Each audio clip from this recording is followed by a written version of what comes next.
The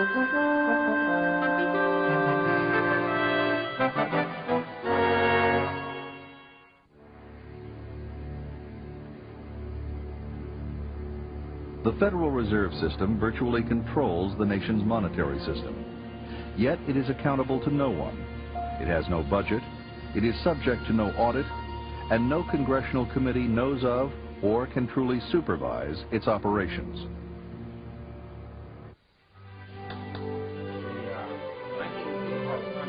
These are the words of the late Professor Murray N. Rothbard, economist and academic of the Ludwig von Mises Institute. The Institute is dedicated to the ideals of a free market and sound money. This program is dedicated to the memory of Murray N. Rothbard and his prolific work on money and banking.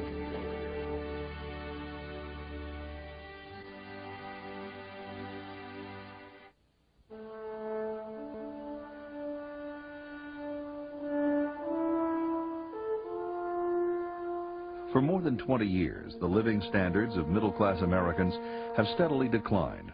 Incomes have remained flat or fallen, and the opportunities and security we once took for granted have begun to fade. For most families, one income no longer pays the bills. It requires 2 or more incomes to afford a home, pay medical and child care expenses, and put children through school.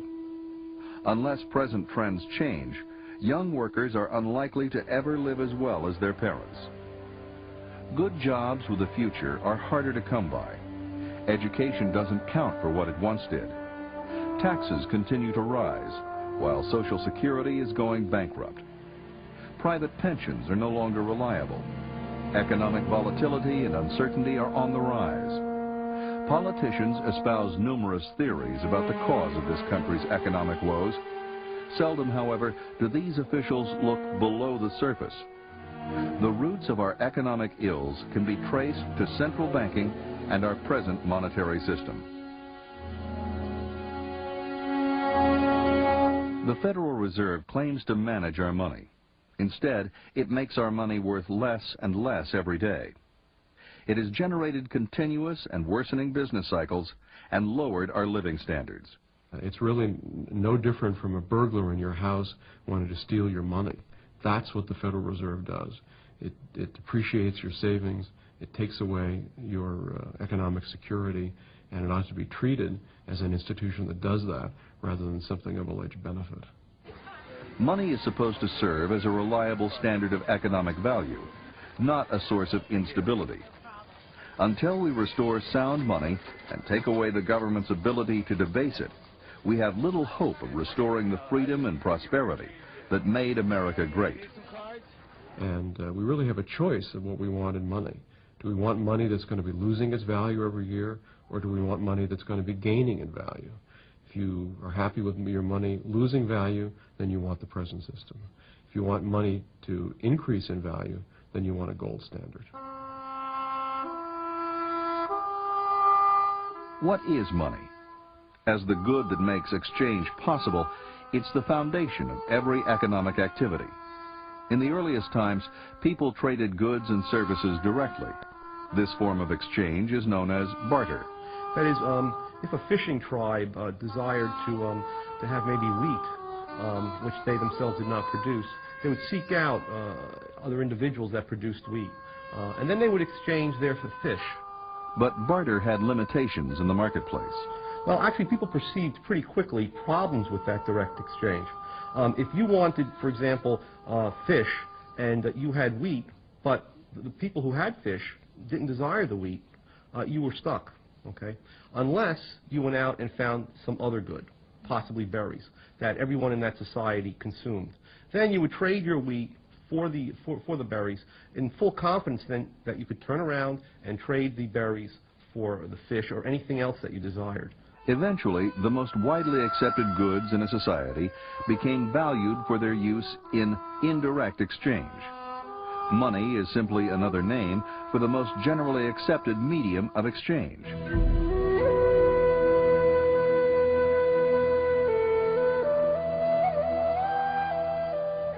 Throughout history, many goods have served as money. Feathers from the Quetzal bird were used for exchange by the Mayan Indians up to the 15th century in Central America. Tea leaves compressed into bricks were traded in East Asia through the 1800s.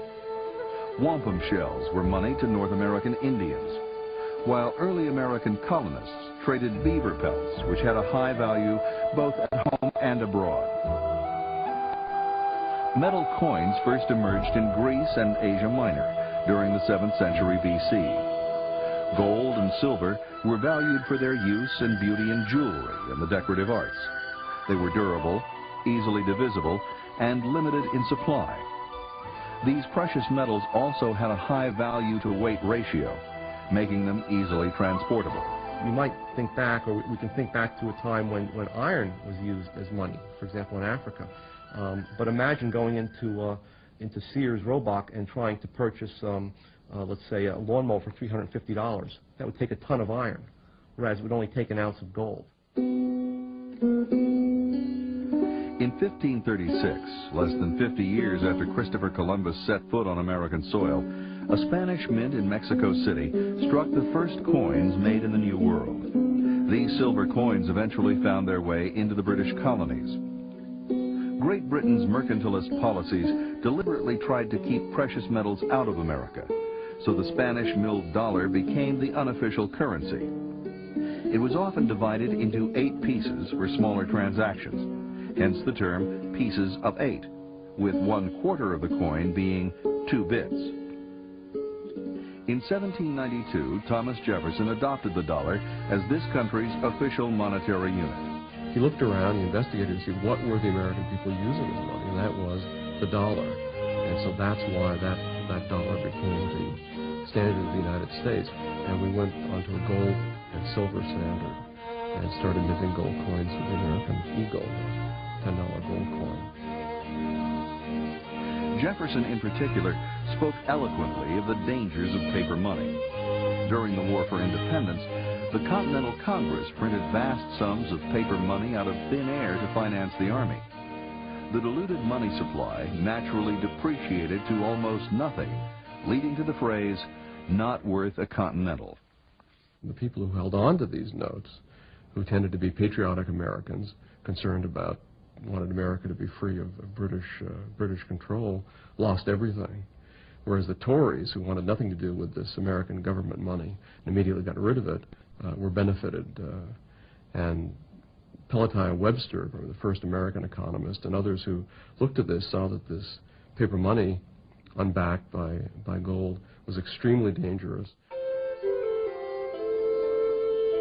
As early as the 16th century in Europe, goldsmiths stored gold coins for their customers for a fee and issued receipts for the gold to the depositor. Thus began the use of paper as money. In other words, if you came in and deposited 10 ounces of gold for safekeeping, you got back receipts in the amount of 10 gold ounces. Okay. And those receipts entitled you to instantaneously redeem that gold. These receipts soon became widely accepted as a means of exchange, since it was easier and safer to use the receipts for significant transactions. This was the origin of banknotes as money substitutes. These first bankers then took this process one step further. In effect, if the goldsmith had 1,000 ounces of gold and 1,000 ounces of legitimate receipts being held by the depositor of that gold, he could increase his profits by merely printing up another 1,000 ounces worth of receipts and lending them out. Okay. In which case, you would effectively get 50% reserve banking or fractional reserve banking. Only a fraction, 50% of the receipts were now backed by gold. There was no longer a 1-to-1 ratio of paper to gold.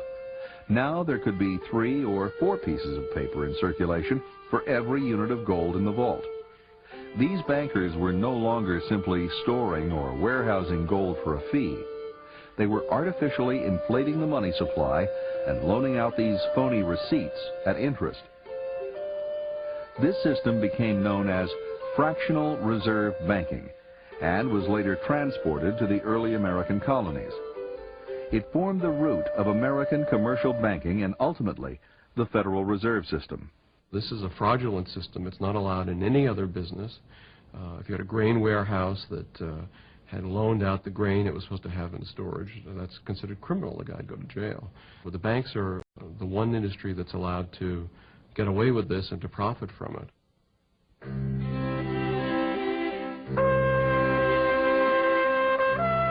Alexander Hamilton became the first Treasury Secretary, and in 1791 set up the first Bank of the United States as America's central bank to expand the supply of paper money for the benefit of the government and the commercial banks. Alexander Hamilton believed in a strong central government, and he saw a central bank as one of the means by which the government could be centralized and by which its power could be expressed. Thomas Jefferson opposed this view. He saw a central bank as an undemocratic tool of the northeastern banking establishment. It was dismantled after 20 years. Jefferson was an opponent of a strong central government, and at all costs wanted to remove the central bank. In 1816, the federal government made another attempt to set up an inflationary central bank.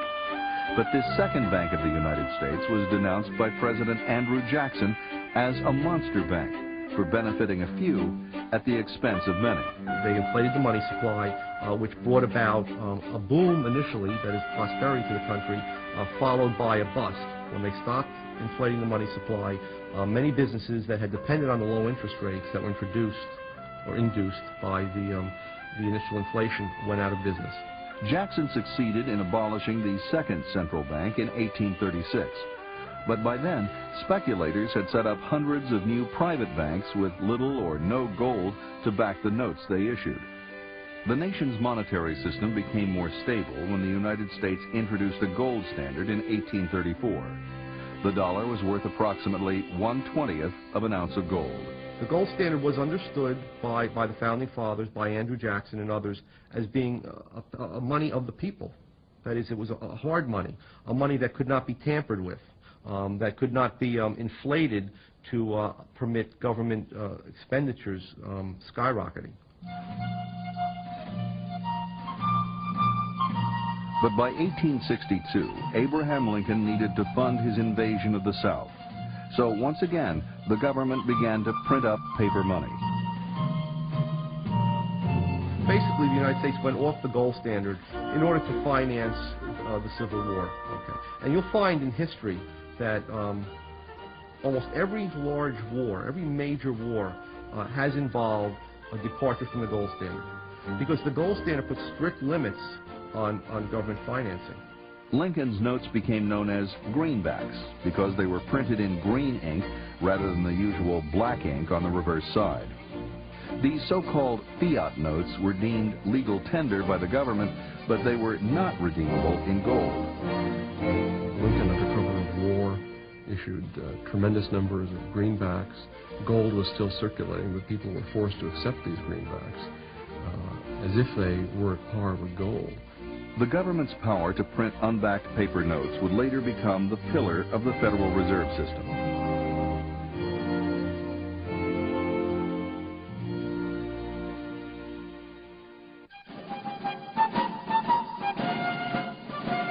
After the Civil War, the nation's monetary system became sounder when the U.S. adopted a gold standard. We went back on the gold standard in 1879 and had probably the greatest period of growth and of prosperity ever in the country's history. For nearly 20 years, the total output of goods and services grew at an unprecedented rate of 4% per year.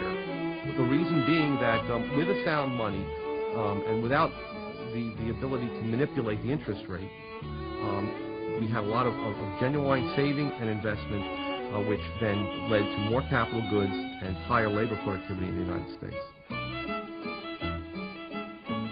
In the midst of this prosperity, the big industrialists and financiers were plotting to expand their empires with the help of government.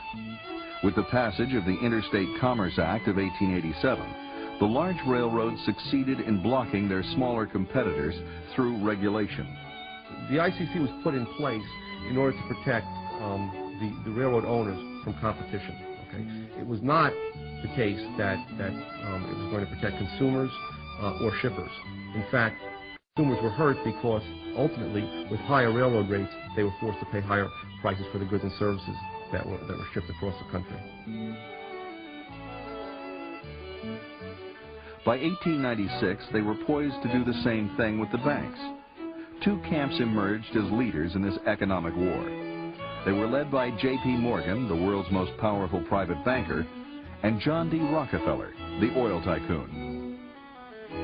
Morgan and Rockefeller were great adversaries, but despite their business differences, they both favored a central bank. They wanted cheap credit and an inflated money supply to finance the expansion of their empires. Together, they led the campaign to sell the idea to the American public, which later led to the founding of the Federal Reserve. If the American people got wind of the fact that this bank was not in their interests, okay, if in fact they understood that it was in the interests of the financial elites who would use it to inflate the money supply and in doing so increase their own revenues, there would have been hell to pay. The legislation would have never passed under those conditions. So it had to be sold to the American people as a way of making their currency more elastic.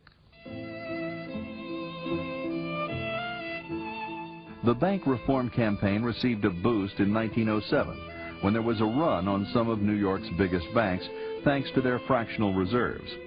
Panic spread among depositors who got wind of the bank's insolvency and tried to withdraw their money.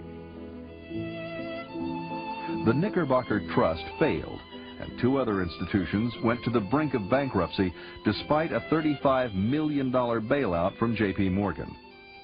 Wall Street swiftly adopted the fear of bank failures to sell the idea of a central bank, or lender of last resort, to the American public. And so the Federal Reserve was to be the lender of last resort. In case any bank got into trouble, they wouldn't have to worry. They'd get the cash from Washington, D.C. The question is, however, whether it is really desirable to have such a thing as a lender of last resort. The correct position appears to me that every single bank should be responsible for its own debts and contractual obligations.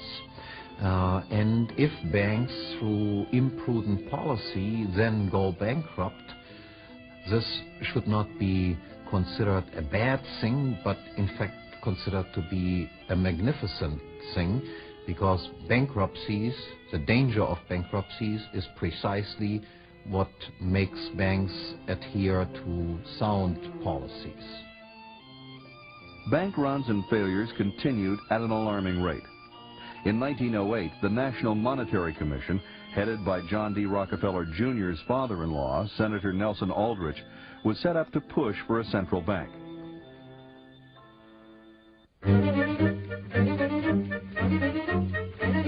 In November of 1910, under the guise of a duck hunting trip, 6 men took a secret train ride to an exclusive private club on Jekyll Island, Georgia, to write a central banking act. The classified gathering read like a who's who of American banking. There were 2 Rockefeller men, Aldrich and Frank Vanderlip of the National City Bank of New York, 2 Morgan men, Henry P. Davidson from Morgan Bank and Charles D. Norton, president of Morgan's First National Bank of New York, Paul Warburg, a Kuhn Loeb partner, and Assistant Treasury Secretary A.P. Andrew, who was friendly to both camps. They spent a week at the luxurious club as Morgan's guests, crafting the proposals that would form the basis of the Federal Reserve System. It would be 3 years before their vision was realized. Just before Christmas, 1913, the Federal Reserve Act was passed by Congress and signed by President Wilson. It established a Federal Reserve System to oversee monetary policy and regulate the commercial banks. It's no coincidence that the Federal Reserve System was established by the Wilson administration. This was the height of the Progressive era, a time of tremendous government expansion and of special interest deals in Washington. There are 12 regional reserve banks concentrated in the East and the Midwest. The Board of Governors of the Federal Reserve controls and coordinates their activities. The board is made up of 7 members appointed by the president. Even though there were 12 regional banks, Wall Street soon ran the show. As president of the New York Fed, Morgan protege Benjamin Strong seized control of the board's open market committee operations. Strong would remain the dominant force at the Fed until his death in 1928. The Federal Open Market Committee, now based in Washington, directs the Fed's most important instrument of monetary policy, the purchase and sale of government securities on the open market. To increase the supply of money and credit, that is, to inflate, the Fed buys government securities from a few hand-picked firms with newly created money. To tighten money and credit, the Fed sells securities. In this, it can act on its own discretion. Every government wants the ability to create new money. Okay? It's an alternative to raising taxes. Taxes, as we said, when they're raised, tend to evoke a lot of resistance among the public. It's much less painless to increase the money supply. The effects, the negative effects, don't occur until 6 months, a year, 2 years later, at which time the increasing prices can be blamed on other factors, the weather, speculators, and so on. Another device the Fed uses to control the amount of money in circulation is setting the discount rate. This is the interest rate charged to member banks when they borrow short-term from the so-called discount window. If the Fed lowers the discount rate for its loans, commercial banks will likely borrow more from the Fed. This increases the amount of funds banks have to lend. Bank credit thus becomes cheaper, as reflected in lower interest rates on bank loans and credit cards. The increase in funds available for banks to lend also increases the amount of money in the economy. The Fed can also manipulate the nation's money supply by raising or lowering the reserve requirement. Banks are required to set aside a percentage of their deposits as reserves to meet depositors' demands. When the Fed was established in 1913, it cut reserve requirements in half over the next 4 years, doubling the money supply by the end of World War I. But the Fed's real power lies in its monopoly to create money. Although the U.S. was still on the gold standard in 1913, it was quickly eroded as the Fed continued to expand the money supply. The first step was backing Federal Reserve notes by only 40% in gold, allowing the money supply to be increased 2.5 times. The inflationary effect of fractional reserve banking was also heightened by the central bank. The commercial banks are permitted to create checkbook money on top of Federal Reserve notes. That is to say, the commercial banks are only obliged by law to hold reserves in the form of Federal Reserve notes of 10% to back all demand deposits that they have. 90% of their demand deposits are backed by nothing. The Federal Reserve System adds another inflationary layer to an already unstable banking system. For example, if the central bank has $100 worth of gold reserves in its vaults and a 10% reserve requirement, it can print up $1,000 of new notes and deposits, which become the reserves of the commercial banks. The commercial banks take this $1,000, and if they're required to hold 10% again in reserve, they can multiply the $1,000 into $10,000 through fractional reserve loans. So an inverted pyramid is created with $100 worth of gold or real money at the bottom and $10,000 of inflated paper money at the top. As this $10,000 in new paper money circulates in the economy, it drives prices up, therefore reducing the buying power of ordinary citizens. When they spend that money, the people who get the new money first and are able to buy products with it benefit, and the people who get it at the end lose, because when they go to spend it, prices have already gone up, and so they're able to buy less. And so there's a transfer of wealth and of power from some segments of the economy to others because of the actions of the central bank. And basically those who benefit are the government itself, big banks, and government contractors, and anybody who's closely associated with the federal government. By making enormous amounts of credit easily available, the Fed can also drive down interest rates, sending out the wrong signal to investors. It sets in motion an unsustainable investment boom that carries with it the seeds of its own destruction. It's this business cycle that is ultimately responsible for economic disasters such as the Great Depression. Soon after the Federal Reserve was established, the U.S. entered World War I. Once again, the government temporarily abandoned the gold standard to print more money to finance the war effort. The U.S. government borrowed heavily, and the national debt ballooned from $1 billion to $27 billion. A sharp spike of inflation followed. This set off a cycle of rapid expansion and contraction in the economy. To dampen the overheated economy, the Fed halted its inflation, causing interest rates to nearly double over the next 18 months.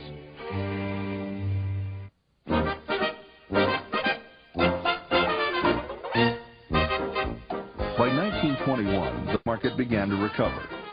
New technology helped to increase productivity. Markets developed for new cars and appliances. The 1920s were a period of extraordinary growth. But behind the scenes, much of this growth was distorted by a Fed-generated inflationary credit expansion. This was the Roaring 20s. This was a period of increasing affluence. That hid the inflation from American economists.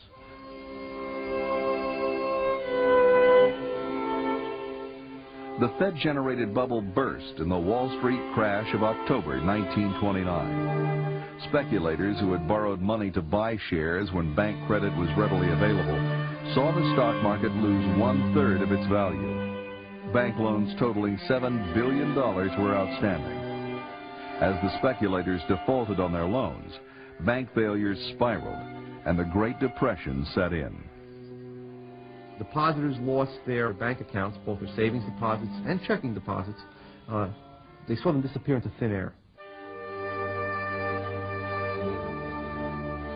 In 1932, Franklin D. Roosevelt was elected president and quickly implemented a New Deal policy of spending us to prosperity. Even though we needed lower taxes and lower spending, his administration would seek unprecedented amounts of money to finance its big government programs. In his inaugural speech on March 4, 1933, Roosevelt vowed to put an end to poverty and the unemployment lines and get people back to work. It didn't work. The Depression got worse, thanks to increased central planning.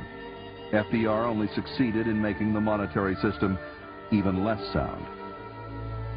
Just after taking office, the president declared a 4-day nationwide bank holiday, absolving the bankrupt fractional reserve banks of any need to repay their depositors.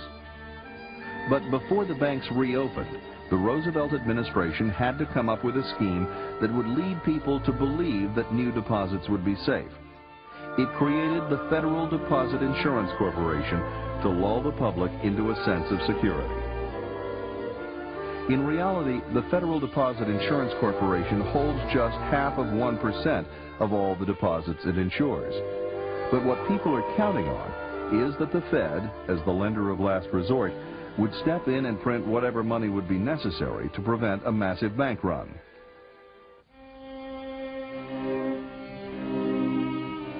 By the mid-1930s, control of the Fed by the New York bankers was drawing to a close.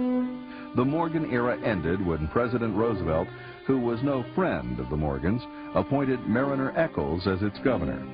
Eccles, a Republican from Utah, moved the activities of the Open Market Committee to Washington.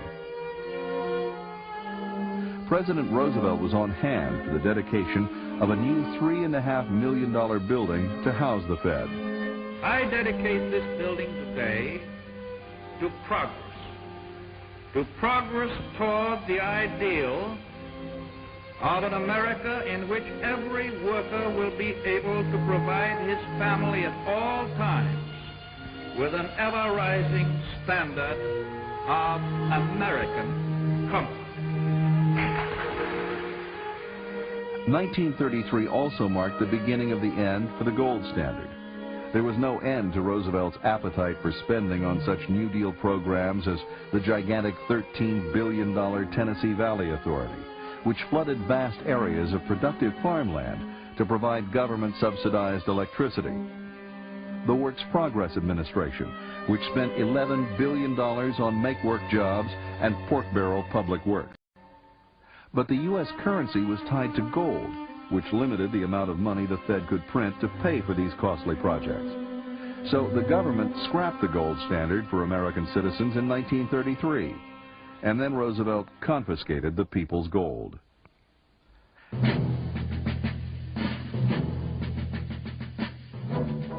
As in World War I, the warring parties in the Second World War abandoned the gold standard to finance the war with central bank-generated inflation. After the war, there was an attempt to use the prestige of the gold standard to establish a global inflationary system. The world's financial leaders met at Bretton Woods in New Hampshire under the direction of the famous economist John Maynard Keynes. Their idea was to set up a new international monetary system that would have both gold and inflation. Under this system, the U.S. dollar would be redeemable in gold, but only for foreign official institutions, central banks, and foreign governments, at the rate of $35 per ounce. All other currencies would have fixed exchange rates with the U.S. dollar, and they would be redeemable in U.S. dollars. The New York Times editorialist Henry Hazlitt was one of the first to realize that this semi-gold standard would not succeed. Even from the very beginning, it was doomed to failure, and this very outstanding journalist at that time, Henry Hazlitt, predicted it wouldn't work, because he says the temptation will always be that the government will print more money because they will accept these dollars and they won't demand the gold and won't hold the government in check. And he was absolutely right. During the 1960s, the U.S. government was trying to meet the cost of massive social welfare programs at home and the Vietnam War abroad. By printing more money, President Lyndon Johnson believed, the U.S. government could accomplish its goals without raising taxes, which may have caused a taxpayer revolt. In other words, it could have both guns and butter. We will make sure that every dollar is spent with the thrift and with the common sense which recognizes how hard the taxpayer worked in order to earn it. But the more money the U.S. printed, the more it eroded the value of the dollar. Nervous foreigners began redeeming their dollars in gold, as they were entitled to do under the Bretton Woods Agreement. After paying out billions in gold, the U.S. was left with $36 billion worth of outstanding debt to foreign creditors and gold reserves worth just $18 billion. Rather than stop the inflation, in 1971, President Richard Nixon refused to redeem any more dollars. I directed Secretary Connally to suspend temporarily the convertibility of the dollar into gold or other reserve assets, except in amounts and conditions determined to be in the interest of monetary stability and in the best interest of the United States. It was the death knell for the Bretton Woods semi-gold standard, and a triumph for the Federal Reserve. The dollar would no longer have even the illusion of a fixed value against other currencies. It would float against them, causing even more dislocation in foreign trade and massive uncertainties for businessmen. Worse, the final check on dollar creation disappeared, creating endless possibilities for inflation. It's running at more than 300% since 1971, thanks to the Fed's power to create money out of thin air and to insured deposits. No U.S. federal budget has been balanced since it abandoned the gold standard. I don't think that that's something that enhances the efficiency of our economy. I believe that the best money is a market-determined money, okay, such as we had under the gold standard. In order to get back to a market-determined money, the Fed has to be abolished. There is not now, nor has there ever been, any direct control over the Fed by the President or Congress. The meetings of the Federal Reserve Board are held in secret, and nobody knows exactly what goes on. If you watch the business report every night, commentators are constantly speculating about what the Fed might do. All eyes were on Washington today as the Federal Reserve met to decide the future direction of interest rates. Most economists expect the Fed to leave monetary policy unchanged. It has spawned a whole industry of Fed watchers who try to second-guess the Fed. The Federal Reserve has been surrounded by secrecy ever since its planning, its installation, and its operations to the present day. And the reason is because they can't tell the truth. If they told the truth, there'd be a revolution and there'd be a bunch of Americans, they're ready to all toss them out of the building. A recent attempt to open the Fed to public scrutiny came in 1993. The head of the House Banking Committee, Representative Henry Gonzalez of Texas, called for an independent audit of the Fed's operations. He wanted the proceedings of the Open Market Committee videotaped, with detailed minutes released within a week instead of vague summaries issued several weeks later. Gonzalez also proposed that the president choose the 12 heads of the Fed's regional banks instead of powerful bankers. Predictably, Fed Chairman Alan Greenspan resisted the changes. What was surprising was President Bill Clinton's position. He declared the reforms would, quote, run the risk of undermining market confidence in the Fed.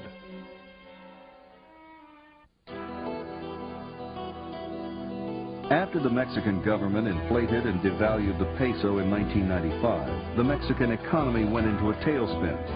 Alan Greenspan lobbied Congress and the Clinton administration for a $52 billion bailout. As it turned out, the Fed's member banks held as much as $26 billion in Mexican debt. With no choice in the matter, American taxpayers and savers paid the bill. The congressmen themselves, from my experience there, they're pretty naive and they don't understand it. The few that have to, like the chairman of the banking committee, is aware of this and goes along with it, and they continue to perpetuate this myth that the Federal Reserve brings about stability and they do good things for economic growth, even though they're the culprits. They're the ones who have caused all the problems. They're the ones who caused the recession, the unemployment, and the downsizing of business and all the ill effects that we have to witness. But their PR job is excellent because they have convinced most congressmen that they are very necessary to maintain stability and economic growth and all these wonderful things that they claim credit for.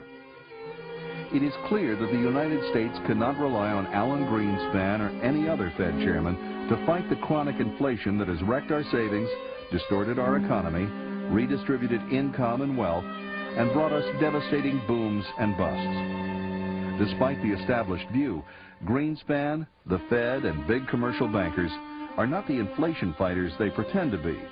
The Fed and its allied banks are not part of the solution to inflation in the business cycle. They are the problem itself. To limit chronic inflation and boom-bust business cycles, the currency must be backed 100% by gold. That would remove the Fed's ability to print money, which amounts to no more than legalized counterfeiting.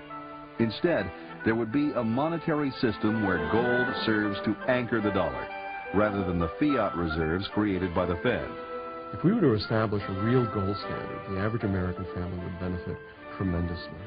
First of all, there'd be more jobs, better jobs, more secure jobs, more business opportunities, no more business cycle, no more recessions and depressions. People's savings would be secure. You wouldn't have to worry if you put away money for your old age that its value would be stolen by the central bank and by the central government as they are today. Under a 100% gold standard, there would be no place for fractional reserve banking. For checking accounts and other demand deposits, the banks would keep reserves on hand to meet depositors' claims. Banks would receive a fee from their customers for keeping their gold. In loan banking, investors would hand over their money for a fixed period of time to earn interest. Once the gold standard is in place, individual bank depositors would always have access to their money, and investors would be kept informed of their balance sheet. And at a national level, a tight rein would be kept on government spending. You have relatively price stability. You have a stable purchasing power for the money. You eliminate the business cycle. You have reasonable interest rates rather than gyrating interest rates, and you get rid of the political manipulation of interest rates and political manipulation of the money supply, and this then preserves wealth and builds wealth and allows for economic growth. It's as simple as this. Sound money means economic prosperity and limited government. Unsound money means inflation, recessions, and depressions, and big government. What sort of system do we want for our families? Don't we want prosperity and security that we can hand on to future generations? Transition to a gold standard will not be easy, but as Murray Rothbard put it, the alternative is much worse. Since 1980, the Fed has enjoyed the absolute power to do literally anything it wants. To buy not only U.S. government securities, but any asset whatever. To buy as many assets and to inflate credit as much as it pleases. There are no restraints on the Federal Reserve. The Fed is master of all it controls. For more information on the Federal Reserve, write the Ludwig von Mises Institute, Auburn, Alabama, 36849-5301, or call area code 334-844-2500. Also available from the Mises Institute is The Case Against the Fed, an insightful examination of the Federal Reserve's operations by Murray N. Rothbard.